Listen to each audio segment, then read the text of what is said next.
today. We're doing Status Symbols tour.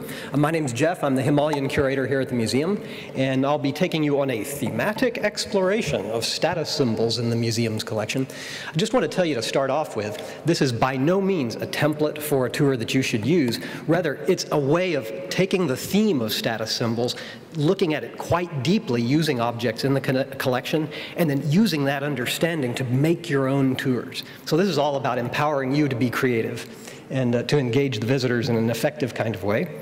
So with that proviso in place, let me just observe first of all something that we probably already know right now, that we live in a world that's permeated by visual signs of personal worth. Yes? These symbols tend to index an implicit presence of power of some type. And this power is the ability to change experience. Very simple, but very profound, I think. Now, for most of us, this power and this value tends to be framed in economic terms. But the art of South Asia and the Himalayas, which I'll use at least to begin with today to explore this theme, in the art of South Asia and the Himalayas, we see that spiritual merit is also involved in this matrix of power and value. And in fact, the two are so closely related that you might think of them as two sides of the same coin. I tried to do a coin thing here. It didn't work, but you see the metaphysical value there, right here, and then the economic value here. So you might think of this as a little icon for our discussion today. All right.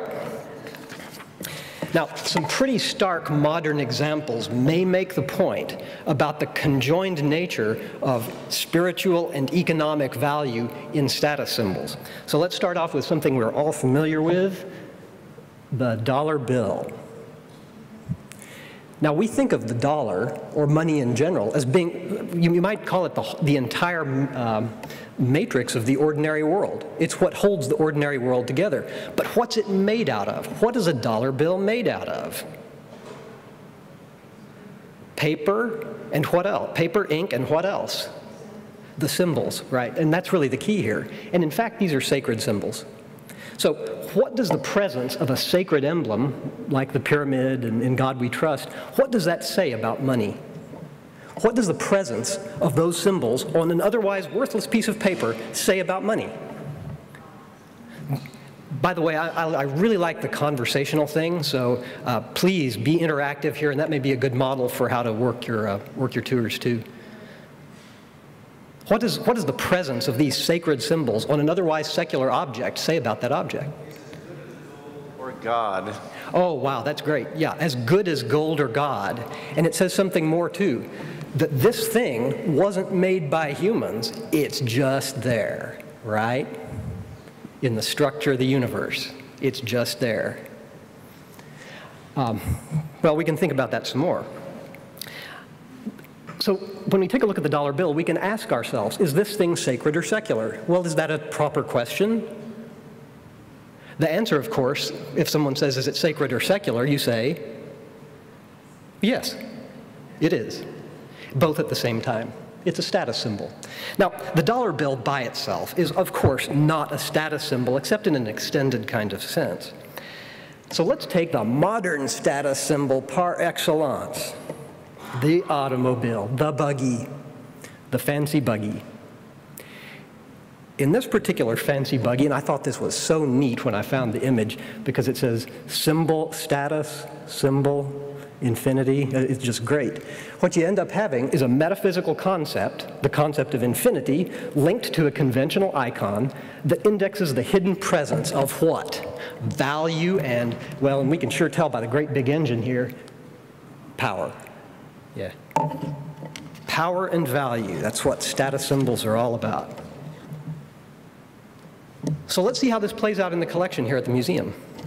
You're probably familiar with the Bodhisattva Maitreya here, one of the most impressive objects in Gallery 1 to my mind. And he's wearing one of the most interesting status symbols in the whole collection to my mind. In this Gandhara image of Maitreya, the key status symbol is jewelry, right here, and he's got it all over himself, which is kind of weird for a Buddha. Or Bodhi, well, we'll talk about that in a second. The status symbol here simultaneously indexes religious, or rather spiritual and economic power. Now, how can that be? The relic boxes, and that's what these are, see those right there? And right here, between the two seraphs, just like the Ark of the Covenant, kind of, isn't that cool? Those are relic boxes, and they're typically made out of precious metals. And so they're economically valuable. But there's something else about relic boxes too, even if they're made out of precious metals. What do they contain? The relics, that is usually the calcined bones and ashes of various types of saints. So those bones and ashes are saturated not with economic value, but rather with metaphysical value, with spiritual value, you might say. The spiritual value of the person to whom they previously belonged. And as it turns out, this gentleman, that is a bodhisattva, and this one's Maitreya, this bodhisattva is himself, or rather himself represents exactly such a nexus of economic and religious power.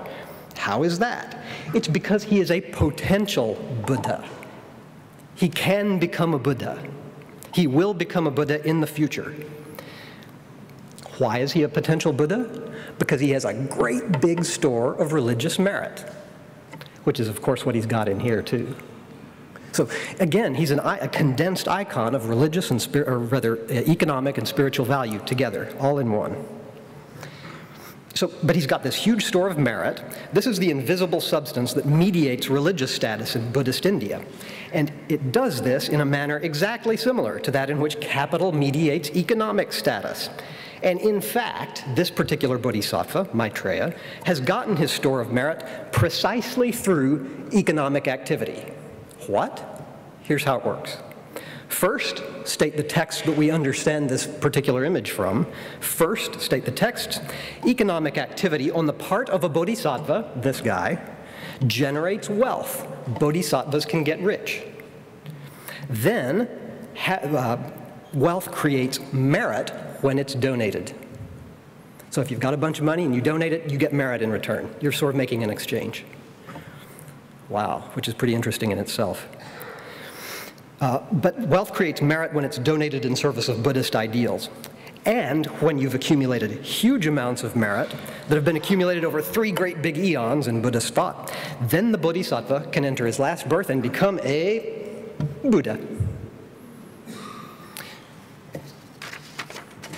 And this is exactly what we see in this particular Gandhara Buddha in the galleries. Now, at first glance, it may not look like the Buddha is wearing any status symbols. You see any jewelry? No, not one. But in this particular case, the absence of status symbols is itself as ostentatious as any jewelry.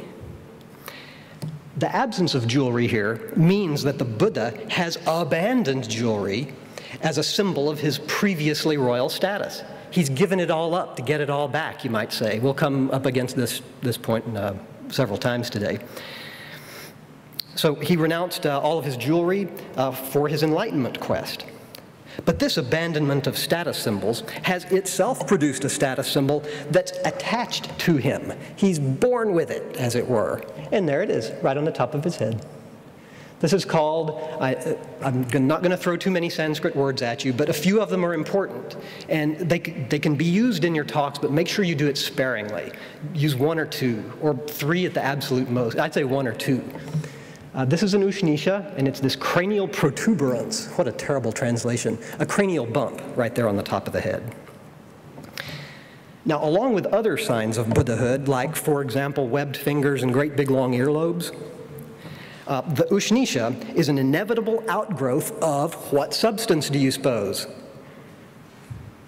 What does the Bodhisattva have a lot of? Wisdom, and what's that substance that you get from making donations? Merit. Yeah, so he's got a great, big, huge amount of merit, and that merit turns into that cranial bump when he becomes a Buddha. So the stuff that was on him, that is the jewelry, when he was a potential Buddha, when he becomes an actual Buddha, well, he can't talk anymore. When he becomes an actual Buddha, the jewelry is incorporated into his physical makeup. Oh yes, and as you'll notice, the clever title here, the status symbol has been literally incorporated or taken into the body.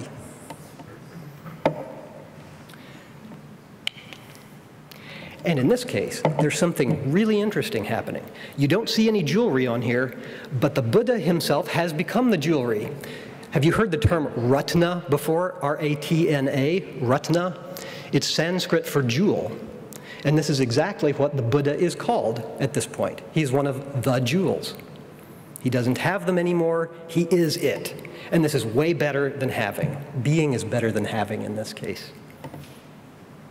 And later, when he enters final nirvana, which he will do when he dies, his merits will be indexed by yet another status symbol, one that we seldom associate with status in any ordinary sense. And the next object is an example of how you can use things that aren't necessarily obvious adornments to talk about status. And here it is.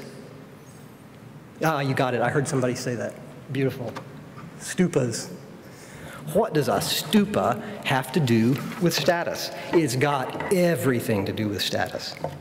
Like the Ushnisha, the stupa is an externally visible sign of an invisible spiritual power. I'll say it one more time. The stupa is an externally visible sign of an invisible spiritual power, and it indexes the presence of what? Merit, again. Now, it also signals the presence of economic value.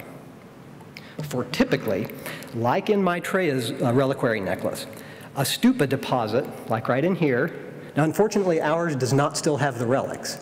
They were removed when this was acquired.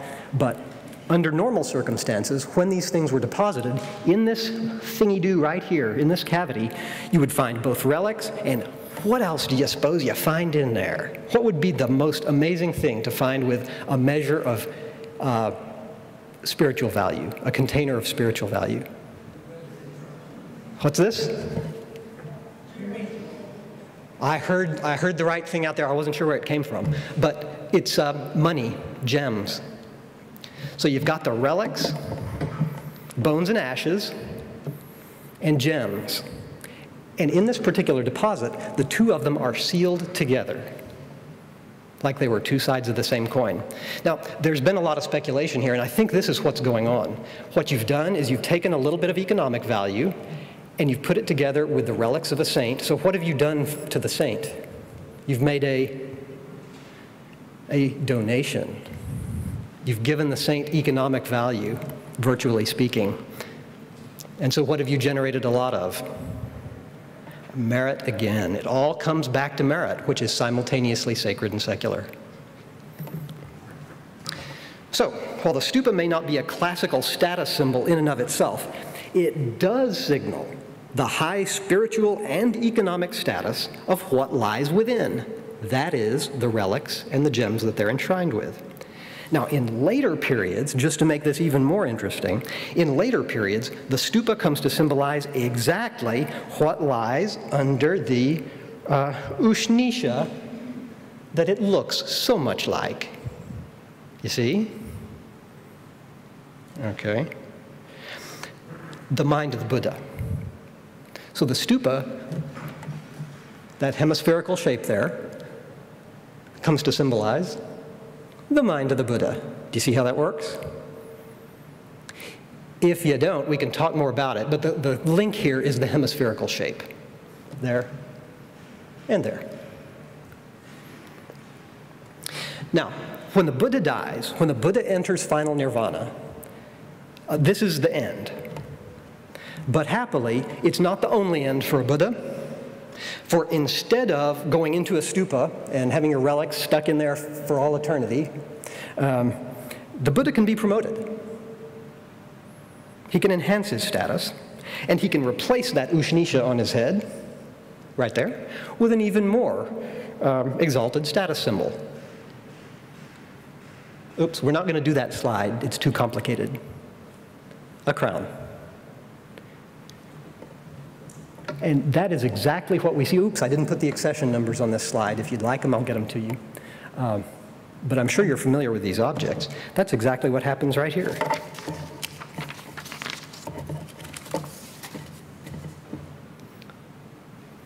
Buddha with the Ushnisha, being enlightened. Buddha with a crown, being promoted. Now, promoted to what? We'll get into that. Just as the jewelry of the Bodhisattva morphs into the cranial bump of the Buddha's natural adornment that is his Ushnisha, his natural adornment can itself be augmented by jewelry.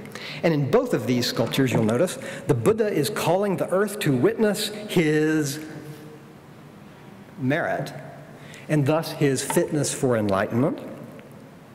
But in the second image, which is you might think of as the Buddha 2.0 upgraded, he's augmented by his characteristic and five-pointed crown, 1, 2, 3, 4, 5. That's actually pretty important, the five-pointedness, and you'll see why as we go through the discussion. This particular development is usually understood as being characteristic of Tantric Buddhism. You don't need to get into that. That's, yeah, leave that to the side, but just keep it in mind. And in Tantric Buddhism, this particular Buddha is called Vairochana in his most developed form. But to me, when I think about this, it's ironic how a higher status Buddha also indicates the unity of all Buddhas. Do you see these scenes around the side? Who's familiar with what these scenes typically indicate? Yeah, exactly. This is the 8 episodes. There are only a few here since the stela is broken off on top. But these are the 8 episodes that every Buddha goes through.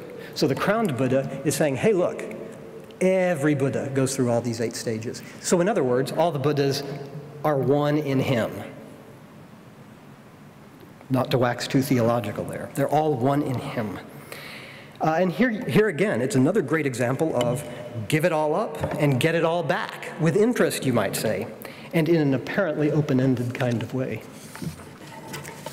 Now, this doesn't just play out in the Buddhist context, obviously. We also find it in the Hindu context, a similar pattern. And in these 2 magnificent objects from our collection, you'll see how adornment, ornamentation, and status symbols index to quite different things. This Hoysala of Vishnu on the left, you might say that he has it all. Each one of these emblems symbolizes a cosmic power and responsibility over which Vishnu exercises dominion. But note how burdened he looks. Oops, am I coming in and out? Note how burdened he looks. It's almost as if he's sinking back into a sea of his own adornment. On the other hand, we have Shiva, one of the Chola Shivas down there. And in his universality, he transcends all specific forms. So if you'll notice, he doesn't have, well, he's got a couple of adornments there, but by and large, he has shed all of that stuff. And he does preserve one key status symbol too. See what that is? This is his crown of matted hair, which is very closely analogous to what? Yep, the Ushnisha, exactly. So the same theme, different context.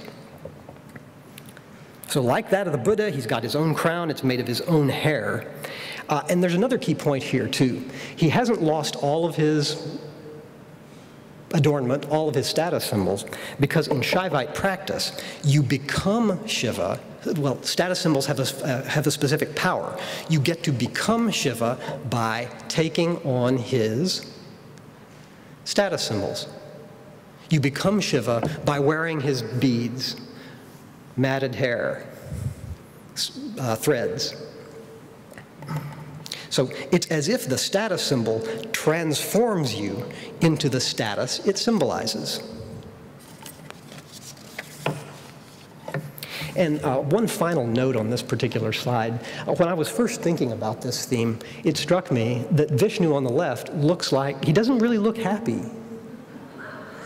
This doesn't look like fun.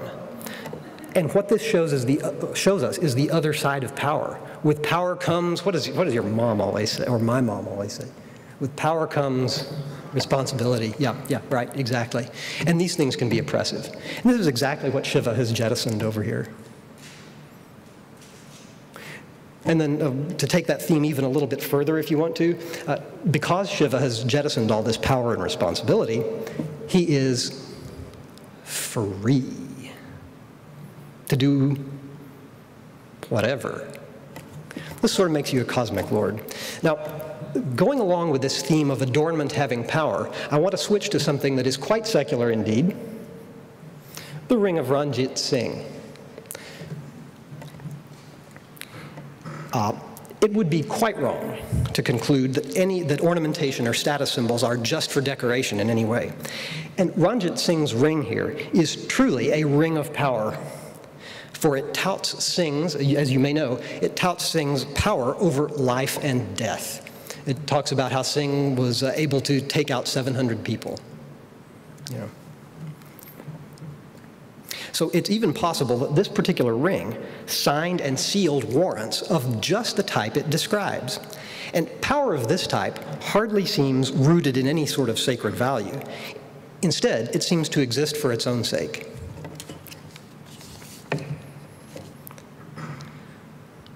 By the way, if you want to incorporate this particular object into your tours, we do also have the jewels of his wife and a portrait of his wife, of Ranjit Singh's wife as well. So you can take a look at all three of those objects, or any one of them, if you want to make this point about power without any checks. Okay, well, let's go on to Thailand, where we'll see some of these same themes play out yet again. In the Buddhism of Thailand, the key status symbol of the crown simultaneously indexes royal and religious power. So this same exact theme again. The crown on the Buddha on the left, as you probably know, is itself a reliquary. It was made to contain the relics of the Buddha or a great Buddhist saint, just like a stupa. Now the crown on the right recapitulates that fivefold directional pattern, which I'll talk about in a second. And like the imitation of Shiva's status symbols, the replication of this Buddhist status symbol also has transformative power. It puts the bearer of the symbol, like the stupa of the Buddha, at the very center of the cosmos. Central axis in 4 directions. By the way, let me go back up to this one slide, because I think we're in a position to understand it now. Why would the stupa be 5-directional and put you at the center of the cosmos? Well, here's why. The very shape of the stupa divides the cosmos up into 4 directions. 1, 2, 3, 4, which I've color-coded in Buddhist manner for ease of reference. So you've got the 4 directions, and then you've also got the 5th direction, which is the axis up the middle. And by orienting yourself in the 4 directions, establishing the axis at the middle, you've placed yourself at the very center of the cosmos. X marks the spot.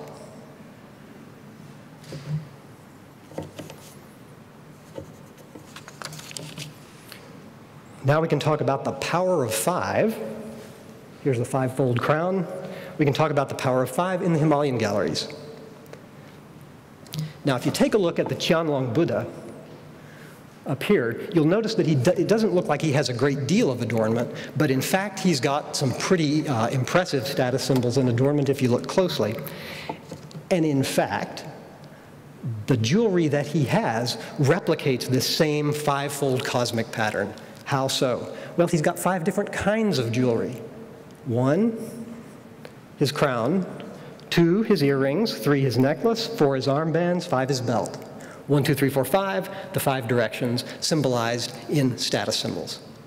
All of this makes him a royal Buddha, a crowned Buddha. One more time, a little louder.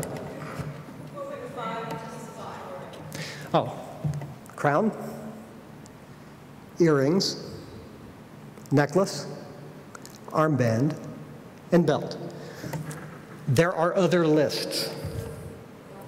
The lists are different. So you may find lists in Tibetan sources of crown, earrings, necklace, armbands, bracelets, anklets.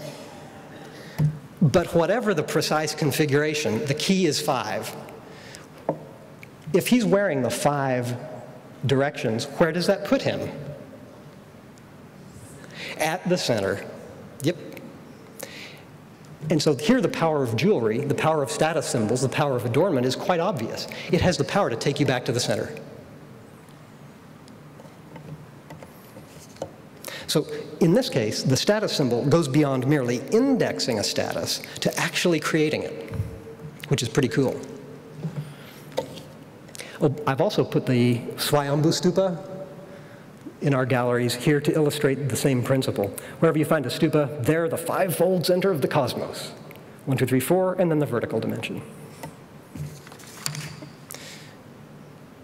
This isn't all theoretical. In fact, we have some of this jewelry in the galleries, and you may recognize these. Necklace. This is an amulet box, akin to what we saw Maitreya wearing. Earrings, and belt buckle, and headdress. 1, 2, 3, 4, 5.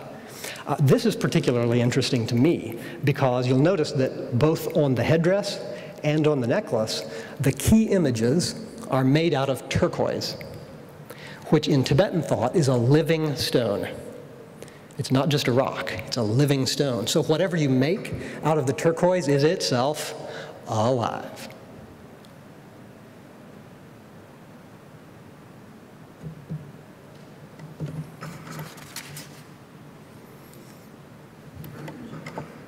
Now, especially in the Tibetan context, jewelry doesn't just appear in a kind of peaceful setting. As you might expect, there are also ferocious aspects to this. And there's our Simhavaktra Dakini, one of the most impressive pieces in the whole museum, to my mind. And she, too, is wearing fivefold jewelry. She, too, is wearing status symbols. However, one of them is a good deal different than what we might expect in a regular Buddha. You see, she's wearing the skin. In some stories, this is her son's skin, but she's wearing the skin of the metaphorical skin of the various obstacles to enlightenment that she takes out, that she destroys.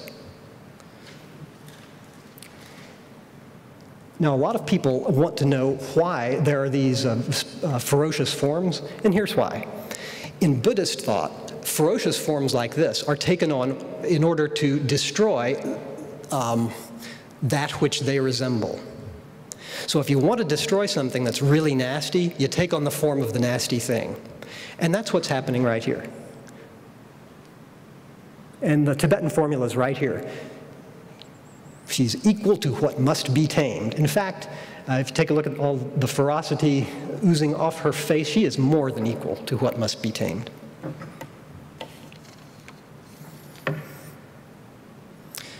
More ferocious jewelry. This particular one is one of the most, to me, it's one of the most interesting objects. I think I've said that several times, haven't I? This is one of the most interesting objects in this particular gallery. And this is a bone skirt used in tantric rites. It is a very, you might say, a human status symbol that reveals the other types of status symbols, gold and such, for the illusions that they in the end analysis are. It displays the, you might say, the inner nature of the human experience, the bone of human experience, if you want to. And that bone is awareness of where we all end up, which is, well, we know where we're going. And like I mentioned a second ago, the bone skirt is worn in ferocious rites where initiates tend to face their deepest fears, and thus their most persistent obstacles. In particular, the fear of disillusion and death. Here is, out of all the objects we've talked about so far today, here is probably, I was going to say my favorite. Perhaps the most profound example of a status symbol. And here we see the world as a status symbol. This is the cosmic Buddha in the Chinese galleries, the Chinese Buddha galleries. And you may or may not be familiar with what's going on here, so let me tell you.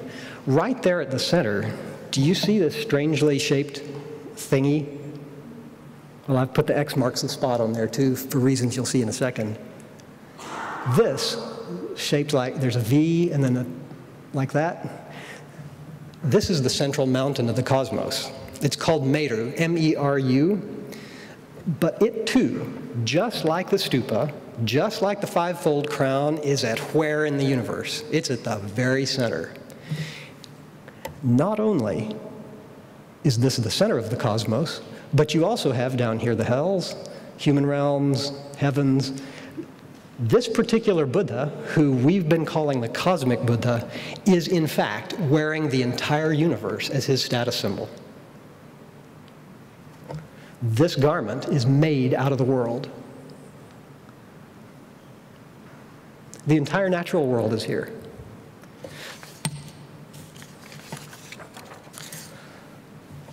So with all of these things in mind, I hope that we've succeeded in at least opening up some interpretive avenues for you. The idea, like I said at the start, isn't to give you a set template or to suggest to you a style that you should use in the tours. It's more to give you an idea about how to use this extremely powerful status symbol theme to select objects that work well with your tour style and your visitors. So to that end, I'd like to answer any questions you have, clarify any points, or give you suggestions as to where you might take this incredible material.